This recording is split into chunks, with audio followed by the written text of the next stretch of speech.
Ladies and gentlemen, Gits and Grots, welcome back to another episode of Red-Rupee Cast featuring Dawn of War 2, the Elite mod. Our players today are Fathom, our blue player, as the Ork Warboss already stomping through everything, and his opponent, Techno, as the Chaos Sorcerer. I guess we're going to see what's better, Strength or Int today. Our Warrior versus Mage showdown here on Ashes of Typhon. Or sorry, yeah, this is Ashes of...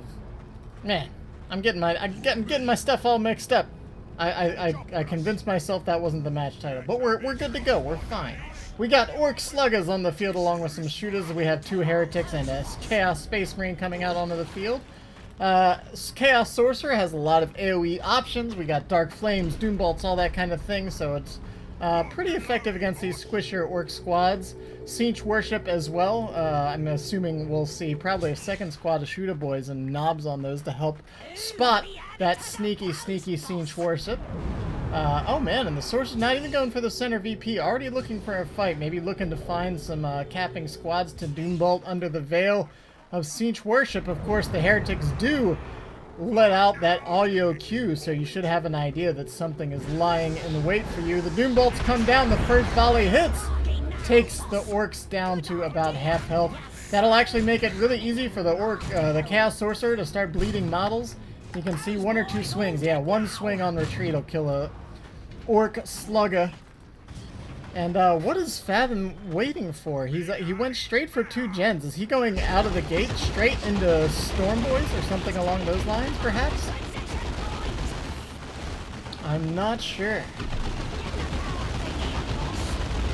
So Heretics get pushed off, and while we're in a lull here, I want to remind everyone that Friday Night Fights is probably happening. Maybe even right now if you're watching this soon after release. Friday Night Fights is our weekly community event. We have some show matches, one-on-ones, best of 5 matches. It's going to be a good time, so if you're feeling like checking out some of our live events, feel free to stop by the Twitch channel. That's twitch.tv/Red-Rupee. But anyways, back to our game. Hopefully you didn't miss that and turn on ad block. 2 Heretics now moving in. We've got Havoc's coming out, we've got lootas coming out. This is an interesting build from Havoc to see the lootas. I was kind of expecting Storm Boys, but I guess lootas is going to be what it is. Setup teams against the Sorcerer, I feel like is never a winning situation. Oh my gosh, these shooter boys escaping with 1 model. It is fairly high health, so I think it'll be alright. But yeah, it looks like he is going to escape. Second squad of lootas coming out, so double lootas with the Warboss. This is interesting. Versus Havocs for the Chaos Sorcerer. I'm not sure what to think of this. This can be a somewhat laney map. You have these kind of choke points around the big crater in the center here. So maybe the setup teams will be rather effective here. I'm just not sure what to think of it. No jump squads on either side, and not even a lot of, we normally see from Orks either double sluggers or double shooters. So, I don't know what to think of this. It seems like a fairly immobile Ork army for such a large spread out map. I don't know if that map control is going to come back to bite him, or if this is going to work out. Lootas and setup teams are great at holding positions, but not good at taking them. So without the Ork having much of the map right now, I'm not sure how this is going to go. 1 squad of lootas opens up on the Chaos Space Marines. Might manage to take out a model or 2 here, maybe before... Yeah, they do deny the cap. Meanwhile, up top, the Ork gen farm under a little duress here. Havoc suppressed. They actually could have shot these incoming shooter boys. Unfortunately, they didn't reassign their target. Techno letting the shooters come up to almost point-blank range and unlock that... aiming. What's that? Giving some instant suppression. Sorcerer does rout the shooter boys. Slug is coming in on the flank while the Havoc gets set up. Ork does have the bang bang hammer, which does rile up the local boys whenever he smacks somebody with that hammer. Pursuing the Havoc right off the field. Heretics managing to get the cap, but now it's the Chaos Gen farm that's under control. Well, I guess not. I guess the Orks decided better. So let's see. Where are these lootas? One loota over here, just leaving the base. The second loota, oh no, walked into a squad of the aspiring champion Heretic. Loses a model right quick. Might lose a second if they're not careful. A little showdown here. I'm pretty sure the Warboss wins this fight handily, although the special attack of the Chaos Sorcerer sending him flying. Vestments of the Warp, as you can see, have been purchased, so the teleporting Sorcerer. That should make counting these Luda boys quite simple. So perhaps this is just an experimental build, just trying things out. Or hopefully maybe he's just thinking he can lock down the map from a lot of these Heretic squads. With double Heretics having 2 Ludas on the field, whether they have aspiring champions or not could actually be pretty hard to route. I'm kind of surprised we don't see maybe a grenade launcher on the second squad, but maybe it's more valuable to still keep that squad kind of routing incoming melee threats. So let's see, full gen farms plus an extra gen down for the Orc and the Chaos. This is going to be a high income game, it looks like. So Siege Worship down from both of the Heretics, making them cloak each other under the veil of that Siege Worship. We do have Shooter Boys with a knob moving in to spot. The Doombolts come in, they connect. Warboss gets in on the Havoc, maybe. Drops the big slam, knocks everything back, does some pretty significant damage. The Heretics do have to get out of there, but the Warboss is pretty low. That said, he just managed to punt one of those aspiring champion Heretics right to the ground, gives them Das Boot, and sends the squad right out of the game, right off of Typhon. Sorcerer almost went down to him as well. You gotta be careful, that Bang Bang Hammer is no joke. And his attack speed is actually, you think you have time, but sometimes he just gives you the kick. He doesn't even drop the hammer. And your health goes down pretty quickly. So let's see, the Havoc is spotted. Oh my gosh, I think the aiming what stat was on cooldown there, so he wasn't able to drop it. Orcs slightly ahead of the Chaos in tier 2. But the VP's looking pretty alright. It's a low victory point game so far, as Ashes of Typhon tends. Ashes of Typhon, I feel like, is either really long or really short games. Either one person gets very quick control of the map, or it just goes back and forth the whole game. It depends on how people play the exterior lanes. Oh my gosh, is the Sorcerer going to die to melee? Oh my gosh, there we go. He consumed to just barely get himself out of melee death range from the looters. A little brazen there, but I guess he knew he had a plan. He wasn't really sweating it.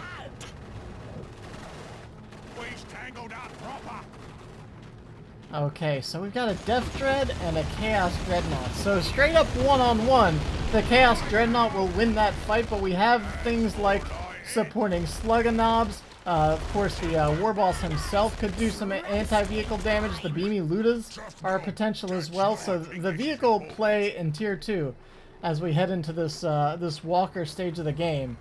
It's just going to depend on the supporting options, because one-on-one, the Chaos Dreadnought does win. And the Chaos Havocs already went for the Mark of Corn, so they're going to have an auto cannon instead of that hard anti-vehicle counter, the Las Cannon on that. And, oh man, look at this Dreadnought. This is a cool looking, looks like a Nurgle Dread over here, with this distended belly and kind of deteriorating metal. Lots of decay, lots of death. Sounds like Nurgle to me. That's, of course, just the skin. That's not an actual upgrade. There isn't a Nurgle mark for the Dreadnoughts. Not as of yet. Of course, in the Elite mod, who knows what might be coming. Warboss takes a quick swing of the Bang Bang Hammer, decides that Dreadnought's a little too heavily armored for him to smack down with just his hand hammer there. He might go for the Power Claw later, but we see one Beamy Luta coming onto the field. As, oh man, a couple shots exchanged, but the Beamy Luta's not on the winning end of this engagement. Claws coming up, smacks down a Beamy Luta. And it looks like the Sorcerer, again, the Sorcerer has not been pushed off the map. Techno being very good about staying on the map as much as possible. Aspiring Champion Chaos Space Marine squad moving in now, 444 to 413 as the map changes back to red control for Techno. Where is that Death Dread? That Death Dread's just kind of hanging out, not being overly aggressive. I'm not sure, did he spot the autocannon Havocs yet? I feel like he must have, because they retreated. Heretics are getting repurchased for Techno, I guess really wanting to make sure he has an extra squad to keep the map control pressure up. But without the Havocs out here... Oh wait, the Havocs went down. Oh my gosh, the Havocs are just dead. So with the Havocs off the field, I'm kind of surprised he's not being more aggressive with the Death Dread. I feel like the Havocs were kind of the only thing that the Death Dread could really be afraid of, other than, of course, the Dreadnought itself, which does have the Mark of Siege, but of course the Death Dread can frenzy away if it so chooses. Oh my gosh, I don't think he was paying attention. The Death Dread already down to half health. Meanwhile, Gen's going down on the north end for Techno. Techno getting the Gen Bash. Luckily, the Death Dread does escape. I think the Dreadnought started moving at the end there. Dark Flames comes down, but with only Heretics on the field, I don't think that's going to be enough. The Reckless was already activated on the Sluggas, so the Doombolts actually don't do too much damage. Oh my gosh, what is this Sorcerer doing? He needs to get away from those Sluggas right now. If that knob gets one swing on that Sorcerer, that's going to be it for him. He can, of course, teleport. The Frenzy Volley comes down, doesn't connect. That was enough to scare off the Sluggas. And actually, oh, I didn't realize that does friendly fire. I guess I've never seen it fire danger close. So it actually suppressed the Sorcerer, preventing him from getting any parting shots on the Slugga boys. Both players just screaming into the tech, moving into Tech 3 with still 400 points on the board for both players. A full second gen farm down for the Chaos, or I guess, well, a couple gens went down over here, so it's not two full farms, but the secondary gen farm now fully equipped. Double Beamy Luta now. What is this Dreadnought going to do? It looks like it's going to get obliterated. Maybe one more shot. Oh no, it got out of the arc of fire before the Beamy could get the next shot with two Beamy Lutas, and the Dreadnought's still alive. This is a really bad situation for the Orks. Where is the Death Dread? The Death Dread's getting a patch job back home. Slugga boys trying to fix it up as best as they know how. And looks like the Gen Bash is going to get returned from Techno, who's sitting on a huge pile of resources right now. I mean, as soon as he hits, he's now in tier 3. He could get a tank. He could maybe wait for Terminators, but I don't think he has the red. Yeah, it looks like it's going to be a Chaos Predator. I mean, at that point, he honestly could have probably waited if he wanted to go for a Great Unclean One or a Land Raider. Beamy's firing away. Woo, that was close. Chaos Dreadnought escaping under some Siege Worship, but again, we can see Fathom's just been better with the map control here. The Sorcerer lost a couple squads, so actually a little hurting on, despite having the superior force with that Dreadnought, not managing to hold on to the map. His entire army's up north here. The Chaos Predator is going to kind of be a second vehicle threat, and at this point you can kind of have one vehicle hang on either side of the map. You can have the Dreadnought on one side, tank on the other. Upgrading to a Nurgle Pred now, so it's going to be very difficult to take down, even for those two Beamy Lutas. Alright, Orc Charge comes in. The boys engaging those Chaos Space Marines, which might find themselves a little bit too far forward. Two Beamy Luta shots finish off the Dreadnought, and now it's just Slugga boys and a Dreadnought versus the world. Chaos moving in, teleporting in on the Beamy Lutas, and here's the problem with two dedicated anti-vehicle squads is now that the Dreadnought is down, there's not a lot to be said for those Lutas. They kind of can't really hold against anything. So both sides now with a tank. The Nurgle Predator slowly trudging forward here. Warboss fully upgraded cyborg implants, trophy rack, and just gonna ignore that tank for the time being. Sorcerer goes down, quick boom shot from the Orc tank. Perhaps was microing the tank a little bit too much and lost track of his Chaos Sorcerer. Oh dear, 351 to 392. Where is this game going? It's going to be a knockdown, drag-out game if this pace continues. That said, the Dreadnought's already down with two Beamy Lutas and a Luta tank. The Chaos Predator, even this Nurgle Pred is going to have a hard time holding ground. And you can see these kind of nasty. These are anti-infantry shots. The Nurgle Predator, I believe, does less damage to tanks. Yeah, it's piercing damage. Flame DPS for 6 seconds under the shot. So it's really an anti-infantry tank. The Luta tank, and especially along with the help of the Death Dread and Beamy Luta, should make short work of the Nurgle Pred. At least force it back so that the Orcs can take the point. So yeah, we can see Fathom now splitting his forces, the second Chaos Predator coming out here. So we'll probably see that one get the mark of Siege, get that las cannon upgrade. Oh man, and the plague shots are coming in. Slug is charging forward, trying to finish off that squad, but don't want to take too many losses to that Nurgle Pred. Down bottom, still a capping war here. The Death Dread going to find himself some heretics. I hope they're paying attention, because this isn't going to end well. Oh, where's the special attack? Oh, so many die! But the second Chaos Predator might be a surprise here for the Orc. The Death Dread was not at full health. The Chaos Predator should be able to chase this on back home and finish it off, so kind of evening out the vehicle score here a little bit. Let's see.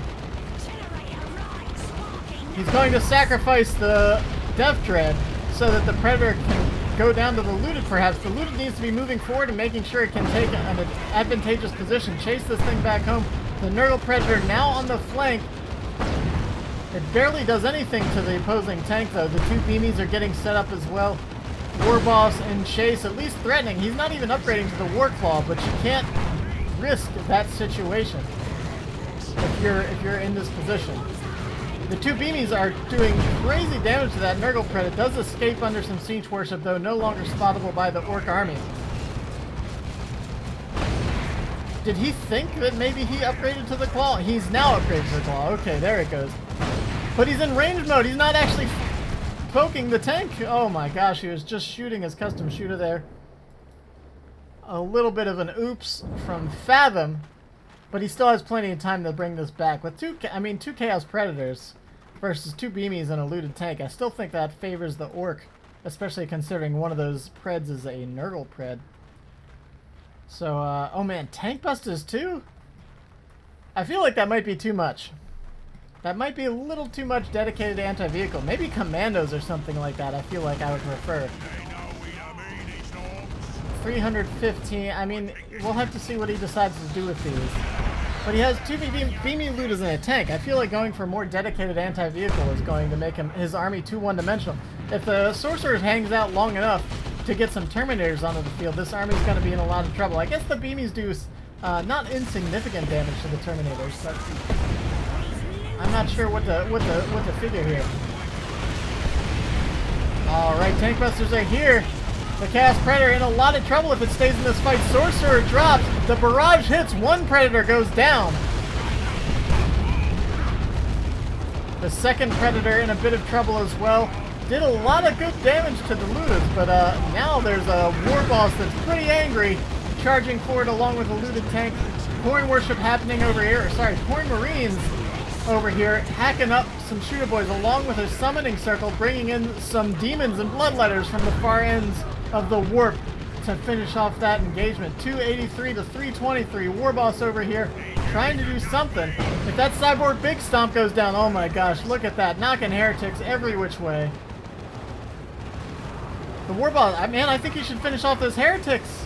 The last of the demons are expiring here. They are only a short-lived squad. Use your chop is going down. Oh my gosh, look at the chunks he's taken off of these squads. The Nurgle Predator in a lot of trouble again. Oh my gosh, everything's dying to the Warboss. The Warboss single-handedly destroying the entire Chaos Force here. He killed one squad of heretics. Fortunately, very fortunately, the Chaos Space Marines escaped. And it looks like the second Chaos Predator is going down. There's a third on the way. But the Nurgle Predator just can't hold its own against an opposing tank. So Techno down to just 2 squads. I think that might be it for him. The Orks, pretty strong push there. The third Predator, he's got 3. Do Chaos Terminators cost 350 red as well? I'm not entirely sure on their red cost there.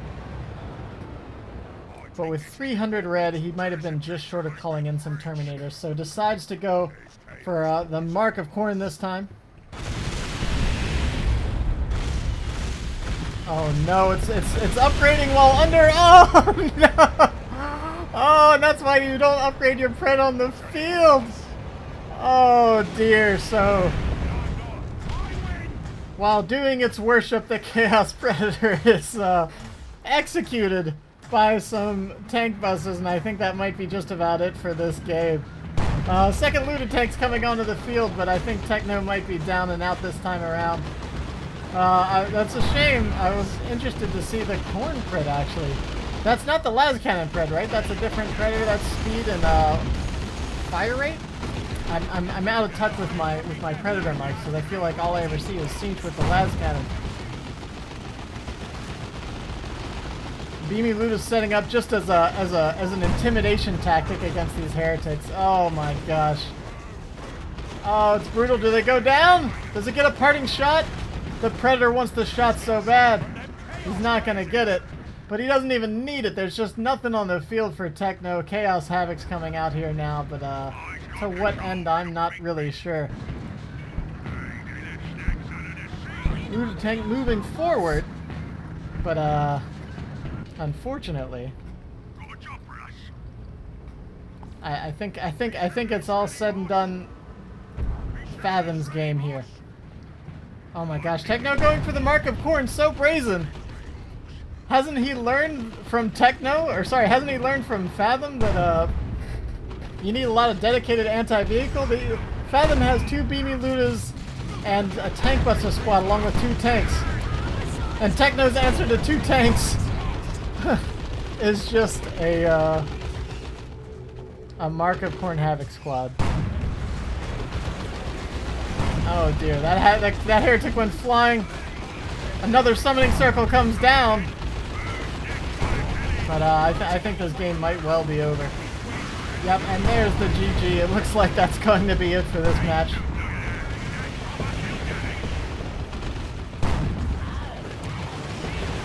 Rock's coming down. Oh no, adding insult to injury.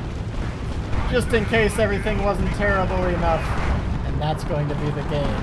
Oh man, Techno with literally nothing left. Alright, so anyways, that's going to wrap it up for today's cast. Hope you guys enjoyed the game.